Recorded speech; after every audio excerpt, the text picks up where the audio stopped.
This looks like some fucking crazy work. You go too. Go get him. Stop it. And yeah, I feel go fucking. Good call. Good call. Oh, bro, I'd be hella pissed. Hella pissed.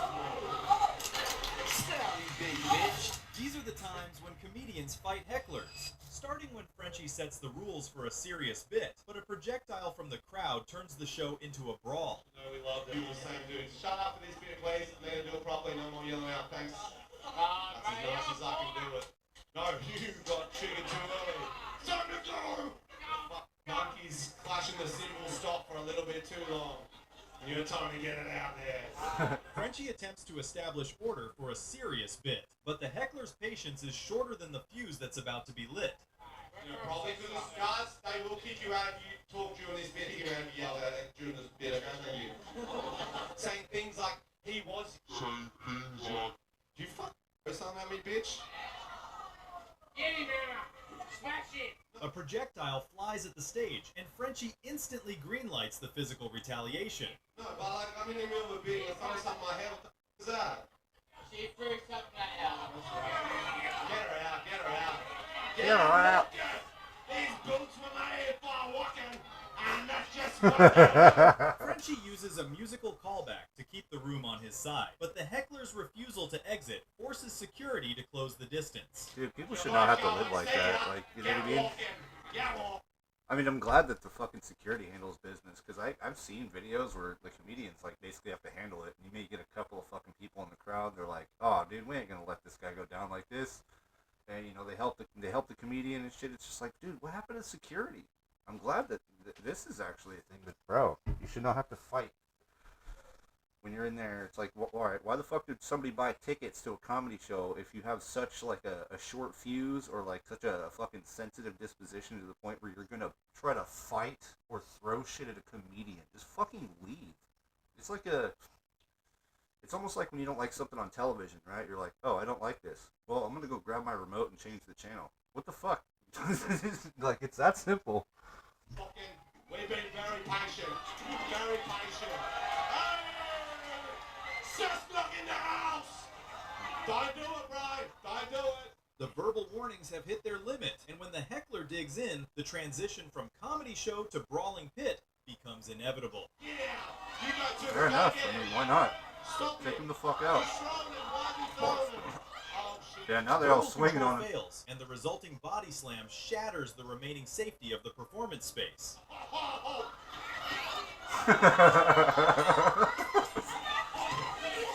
The more you fuck around, the more you find out.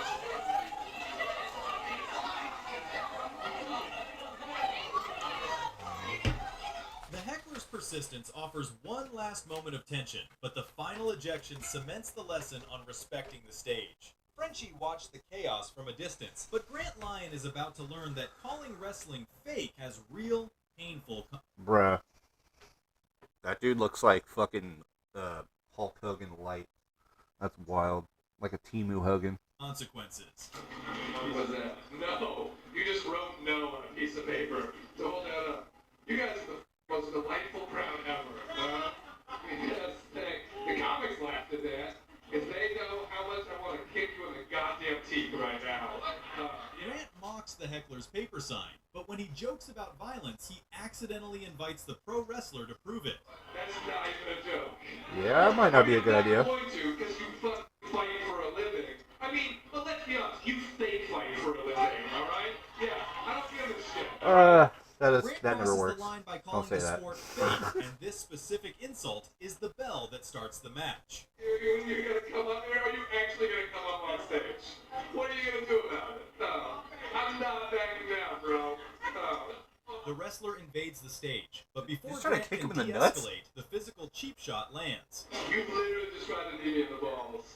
That is the biggest bitch move ever, bro. Yeah, girls go for the ball. Grant absorbs Facts. the blow, and his immediate roast exposes the tough guy for using a coward's move. You're supposed to be a f***ing man. What are you got, man? What the fuck? You're a heel? Yeah, that's what it is. I'm fucking known for the Milky Brothers. How do you think I don't know what a heel is? Bro. He identified himself as a fucking heel, and he went for a bitch move of trying to fucking knee him in the balls. And the fact that he tried instead of succeeding, it just shows that he's probably a shit wrestler too. It's like, dude, what the fuck? Heels don't do that. They're a little bit more not bitchy about things. He flips the script by using wrestling terminology to deconstruct the wrestler's own villain arc. Yeah. I didn't even make it like, yeah, I saw that. I was on stage when it happened. Up close and personal. Yeah, that's what. I can't believe you did that. At least give me like a sleeper hold or something, bro. Grant mocks the lack of technique, but the wrestler tries to call a timeout in a real fight. Like, to a timeout? There's no timeouts in fucking real life. No, we're not in your fake wrestling league right now. Grant denies the timeout, and his final roast reasserts that this is a comedy club, not a scripted ring. I would like everybody in here give me a little bit of credit. I did not back down 1 inch there. Yeah, props to you, bro. I don't give a alright? The physical threat was huge, but Grant's refusal to flinch turns the audience into his corner. I got cameras set up in the back. I got all this shit on tape. That's not even a joke. He survived the cheap shot, and now he has the footage to prove the wrestler lost the mental battle. Yeah, Grant stood his that's a ground against a fucking pro huge wrestler, L. but John Caparulo is about to find out that a political joke can be just as dangerous as a knee to the groin. I was in St. Louis. The joke isn't dangerous. It's the people that hear it. I mean, honestly, people have need to learn self-control. You're gonna hear shit you don't like in life. You can't just go and touch somebody because you don't like what you hear. Like that's people really need to learn that fucking accountability thing. Last week. I've been going there for years, but last week was the first time I actually went and actually up close saw the St. Louis Arch. And I gotta say, Caparulo starts with safe observational humor about the arch, but this architectural tour is about to take a sharp political turn.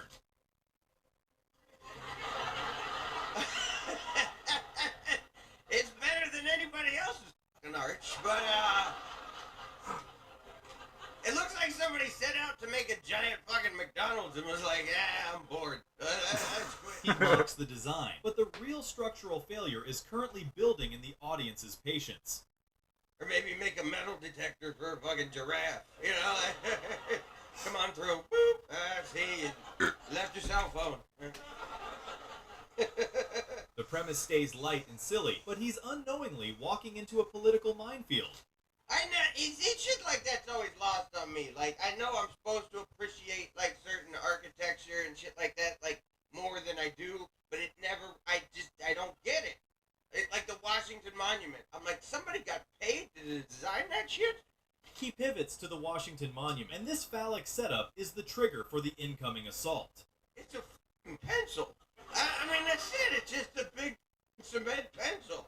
Some people think it looks like a dick, but I think they're saving that design for Trump's monument. The punchline lands on Trump, and when a supporter takes the dick joke personally, the verbal heckling begins. Yeah, people gotta not be so sensitive. Stupid, all right? What are you, his fucking mom? Get the fuck out of here. Oh, God, am I the first one to dislike Trump? Oh, my God, I must have invented disliking Donald Trump. Hey.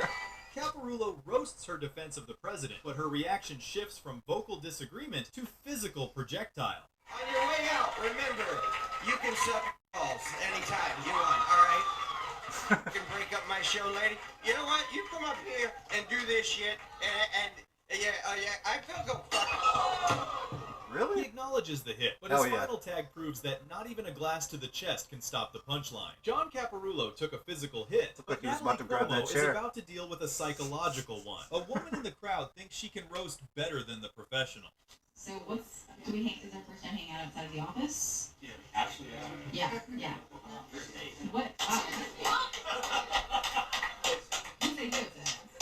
What? Oh my god, I love it! Okay, wait, what made you want to ask him? Natalie starts a friendly chat with two coworkers, but the woman's reaction is about to kill the mood. why are you making it sound like we're a couple? Oh my god, I feel just scared. What? Oh, wow, look at you. The woman gets defensive immediately. Natalie realizes this isn't a normal conversation anymore. I could leave right now if Well, I I can wanted. roast you too. You can't just roast all of us and get nothing.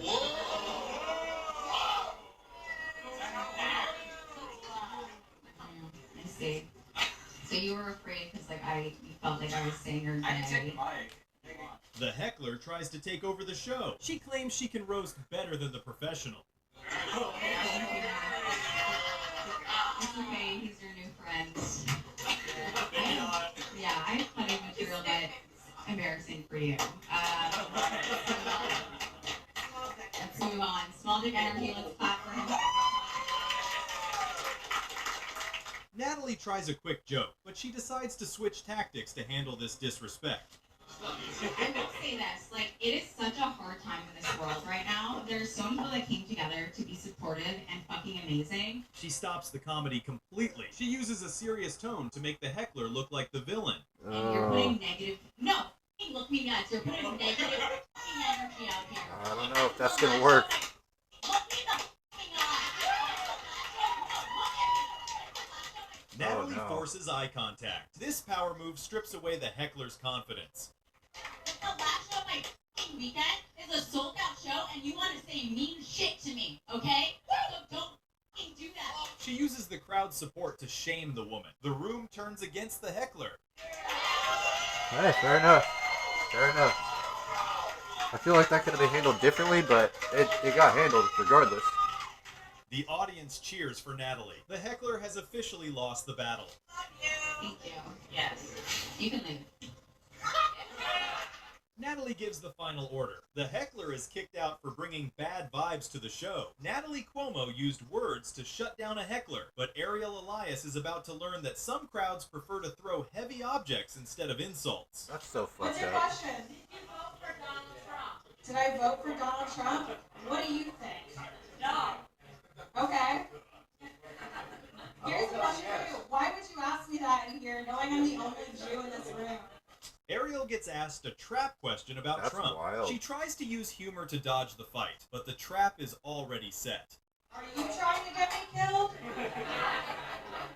If it makes you feel any better, I vote in New York. My vote doesn't matter there. It doesn't, Shots fired. That's true. it doesn't matter, guys. Everybody vote for whoever you want to vote. I don't care who you voted for. I'm just happy we're all here together. So you voted for Biden. She tries to stay neutral to keep the room safe, but the heckler doesn't want peace. I don't know. Why does it matter?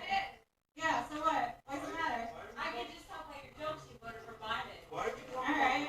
What the f- The heckler won't Who let it cares? go. Ariel asks why it matters, but the interrogation continues. I can tell by the fact that you're still talking when nobody wants you to that you voted for Trump. Yeah, see, honestly, the fact that security lets the heckling get to this point, where it's like everybody's just sitting there awkward, like,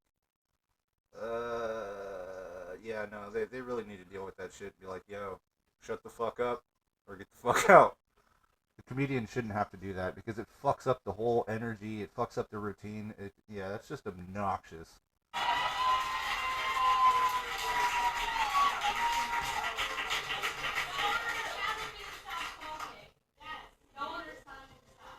Ariel uses the heckler's loud mouth against her. It's a perfect roast, but it comes with a dangerous cost. Alright, make some noise if you wanted to shut up. But I did ask if anybody had any questions. I didn't think it was going to be... That's on me. That was on me for thinking I could have a human interaction with somebody. That's my fault. She gets the crowd to back her up. She thinks she won the argument, but the real attack is launching. No, look, I'm such an insecure person. Here, I'll tell you the rest of that bit, and then we'll move on. I'm so insecure. I went and got an ID.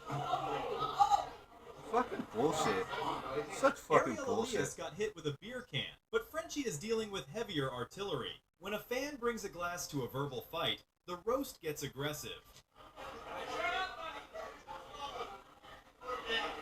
What? Oh, I saw that off Jimmy Cobb. Get an original comeback, you spicy bitch. Come on, bro. Come on, bro. He's gone. Frenchie calls out the heckler's stolen joke, but this copycat is about to become a very real problem. Lights and on and a counterfeit. But how do you stop them? Mousetraps and fox? Make sure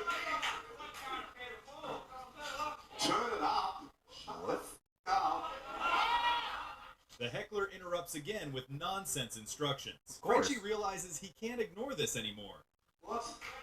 Turn what up, cunt? The volume? What do you mean by turning up, bro? What's your name again? Sorry? Your name is Glass Bottle and you have up a glass cup. Fuck it now. Frenchie addresses the glass cup. He points out the weapon to show the crowd how stupid this guy is. You're a special kind of moron, bro. What was your name? What was your name? You want the attention, brother? What was your name? Justin, what do you do yourself, mate? Single father. Frenchie starts the interview. When the guy says single father, he hands Frenchie the perfect ammo for the roast. Yep. What do you do for work? That's not a job, bro. Yeah. You work for the government too, don't you? So I don't know if you know how. Yeah, so did everyone fucking else, mate, okay? He tears apart the answer. Frenchie reminds him that parenting isn't a job title at a comedy club. Nope. I don't pay to see me not to hear your shit fucking comments, okay?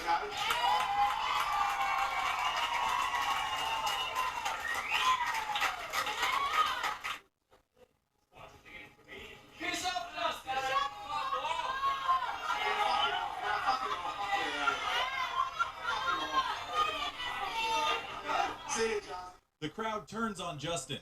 The audience does security's job by yelling him out of the room. See you, Jazzy. Fucking actually, I don't have no time for this. Good call. Justin finally walks out. Frenchie accepts the victory lap as the trash takes itself out. What the fuck, dude? Imagine spending $40 to go to a comedy club, right, where people generally talk shit and do whatever, and then getting so triggered that you throw probably a $15 fucking drink at the fucking comedian. Like, that is fucking stupid. It's like you spent $40 to then spend another $15 to then get kicked out and look like a retard on the internet. That is brilliant.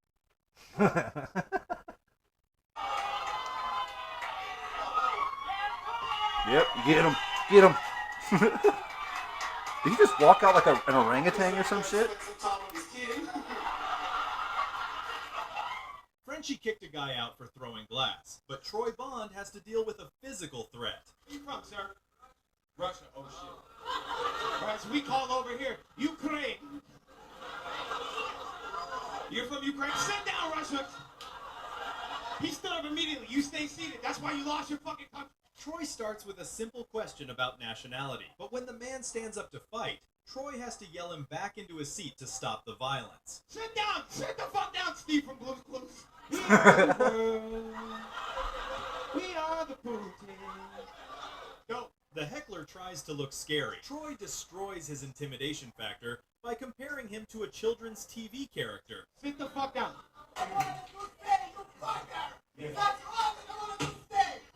Triggered. You look a lot like Hitler. Acts like a bitch, too. Well, hey, I know, you can't even relax. The heckler starts yelling crazy insults about princes and dictators. Troy uses the man's own anger to show the crowd how unstable he is. What a fucking fucking... Prozac up my asshole right now, dog. What the fuck? I'm ready to go, dog. Well, if anything, maybe not a communist anymore. Just watching capitalism kick their asses out. Security moves in to remove the threat. Troy's final joke turns the ejection into a victory for capitalism. Troy Bond Hell yeah. stopped a physical fight, but Sammy Obeid has to handle an emotional breakdown. I hate having feelings. I hate having a line. And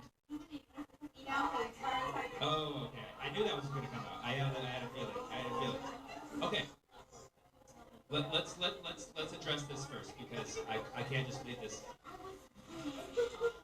No. The heckler tries to play the victim card. Sammy pauses the show to address the guilt trip before it spreads. You were heckling, yes. Listen, I'm going to stop. I don't want you to leave. I want you to stay, and I want you to feel what you're feeling, go through it, and realize that when you come to a live show... She denies heckling, but Sammy refuses to kick her out. Instead, he forces her to sit there and process her bad behavior. People here paid for tickets to watch me talk, and I did not ask you for all that feedback that you gave me. So you interrupted. and you actually caused a disturbance for the people who paid to watch. Fair. And now you're making it about you. He explains the basic rules. He reminds her that making noise steals the experience from the people who paid for tickets. Think about that for a moment. Think about that for a moment, and then politely stop and let me finish. Okay? There's people suffering more than you and I right now. We have trivial problems. My problems, I'm getting heckled at a comedy show. He asks her to use logic instead of emotion. He tries to give her some perspective on how small this problem really is. Is that you got shut down by a comedian because you were heckling, okay? There's much bigger problems in this world than that. Let it go. Let it go. Breathe it out and let it go. Sammy acts like a therapist. He guides her through a breathing exercise to stop the tantrum. An asshole. Don't turn into a 40-year-old asshole. I've been an asshole my whole life, okay? Fair enough. You liked me, you were a fan of me, and then you came and tried to make the show about you. She calls him a name to save face. Sammy accepts the insult because it proves he is in control. Right. You're doing it right now. You're doing it right now. I just need you to realize it's not all about you right now. Good. She claims she isn't making it about her, but by arguing back, she proves Sammy's point perfectly. Yeah, obviously. Good. I thought you were an asshole besides the fact that Oh my god, main character spotted. Obviously. She insults him again, but this time, the crowd has had enough and snaps back at her. I think we found the Pokemon. Sammy Obeid used therapy to fix a heckler, but Akash Singh is about to use dog training techniques. Damn. Darna, I do think it helped stop the spread and make things normal, but boosters?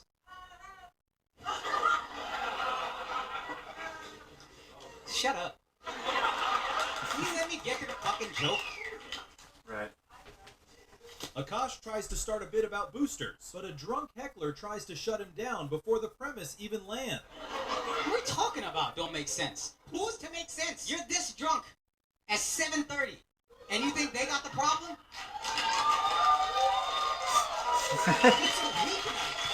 She claims the jokes don't make sense. Akash points out that being wasted at 7:30 p.m. is the real confusion. You ain't got no job to aggravate. No, it's just that some people, you know, just like certain sides of the aisle don't know how to meme. Some people don't have a fucking, like, a sense of humor or any sort of funny bone in their fucking body. It's just that simple, you know? And I'm not calling myself a fucking comedian, but, you know, I make myself laugh, and I can laugh at things, and it's not that hard to understand when someone tells a fucking joke. Like, what the fuck, dude? Especially, oh, I don't understand the joke. I'm gonna get triggered.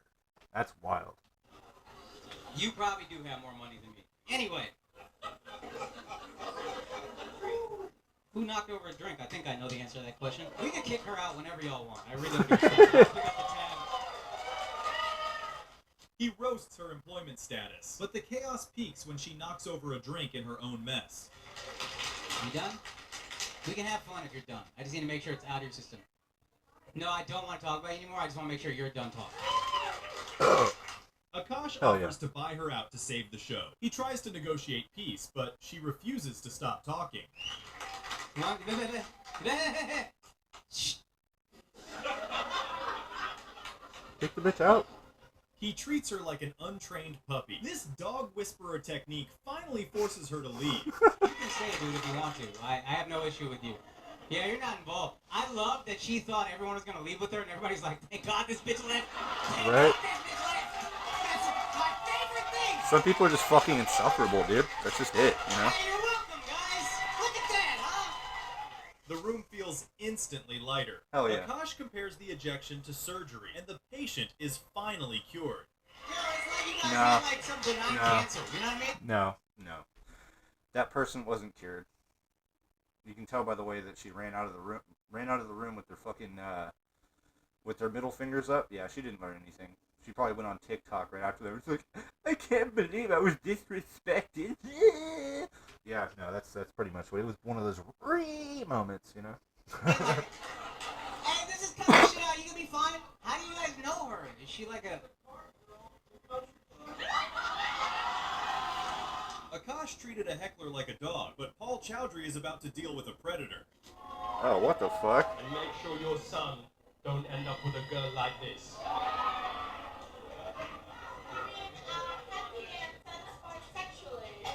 I didn't say anything about sexually. I'm talking about a 16-year-old boy.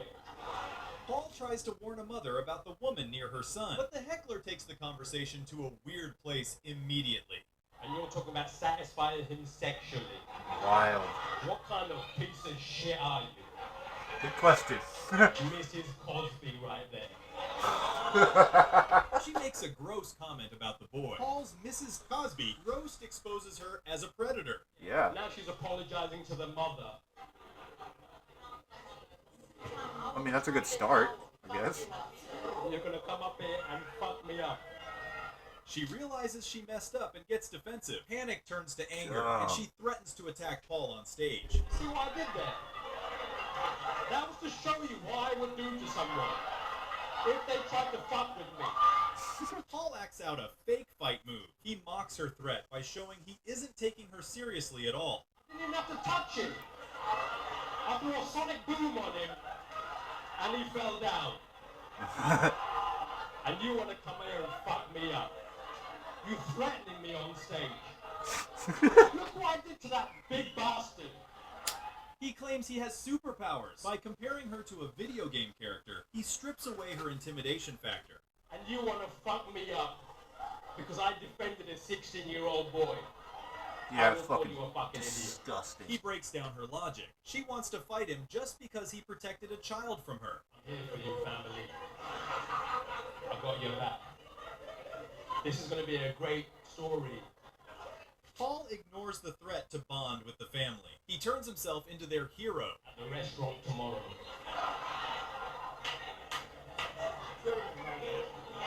See what I got to deal with? Someone threatening to beat me up. He frames the narrative. He tells them exactly how they will laugh about this crazy woman tomorrow. Fuck me up. And that's different, is it? You do not threaten people like that. Especially, I'm from the ends. She tries one last threat. Paul drops the jokes to remind her that his background is tougher than hers. Paul Chowdhury had to dodge a physical fight, but Andrew Schultz is about to start a mental one. What's that, sweetheart? You're not smart. I don't think you're smart. I don't think you're smart. If you were smart, you would know that's what's funny about the joke. A heckler tries to call Schultz dumb, but by missing the irony of the joke, she accidentally proves she isn't smart enough for the show. That's the exact thing that's funny about the joke. And I think your math brain isn't creative enough to understand humor. No, I'm being serious. No. I don't think your brain is made for humor. He breaks down her psychology. He argues her brain is built for math, not for the nuance of comedy. Like, and you're probably really good at other things, but your brain, I don't think is made for it. I'll give you a chance for the rest of the show to try to laugh, but if you find yourself not laughing, just know I'm not smart enough. That's what you have to remind. Your brain doesn't work for it. He gives her permission not to laugh. This reverse psychology removes her power to judge him for the rest of the night. It's not everybody. Yeah, got it. I'm sure you're really good at engineering. No, you're really good at engineering, ruining other people's nights. Schultz pivots to a compliment, but he uses the engineering tag to explain exactly how she constructed this awkward moment. You got all those down, but humor's not for you. That's fair. And look, there is a place to go if you don't like humor. No, you shouldn't go to hell. Why would you go to hell? Fuck. That's for funny people. She brings up that? hell, but Schultz corrects the guest list. He claims that only funny people get into the underworld. Not gonna ruin our time in hell too. How dare you, bitch? You gonna follow me to fucking hell, bitch? You out your fucking mind? I gotta deal with you here and in fucking hell? The roast extends beyond the grave. He refuses to spend eternity with someone who can't take a joke. Understandably There's so. my people here. You're not gonna hear me. This is my people. This is my people. I'm not gonna do it. Not on my watch. If you enjoyed this video, click one of the videos on your screen right now. You won't want to miss it. You guys Yeah, it's kind of crazy. That particular one was wild because it's like that woman didn't have any sort of sense of humor and started talking shit. And it's like I actually have a buddy. Um, he was with this girl, like, and the thing is like he had such an amazing sense of humor, really fucking funny dude, you know, outgoing, like, it just really fucking funny dude. He got together with this girl, right, and within like 3 months, he was no longer that person anymore. He was just like a almost like an NPC, and it really sucks, man. But you know, for example, she'd be in the room and he'd be his normal self telling a damn joke, and then she'd be like, "Oh my god, that was such a stupid joke," and it's like everybody in the room's laughing but you. It's you don't have a sense of humor, you know, and that really fucking knocked him down like a lot, and he still has not recovered. I mean, luckily he's divorced that chick. Yeah, he ended up marrying her. That's crazy work. He ended up divorcing her because she sucks, and he's still not quite recovered. Like that really fucked his brain up. Like he really got like more. I guess sort of built a complex in his head. You know, it's fucked. Basically, if you don't get a joke, just sit quiet. I think that's better than trying to be an asshole. You know. Anyway, adios, motherfuckers. Two, gotta get him.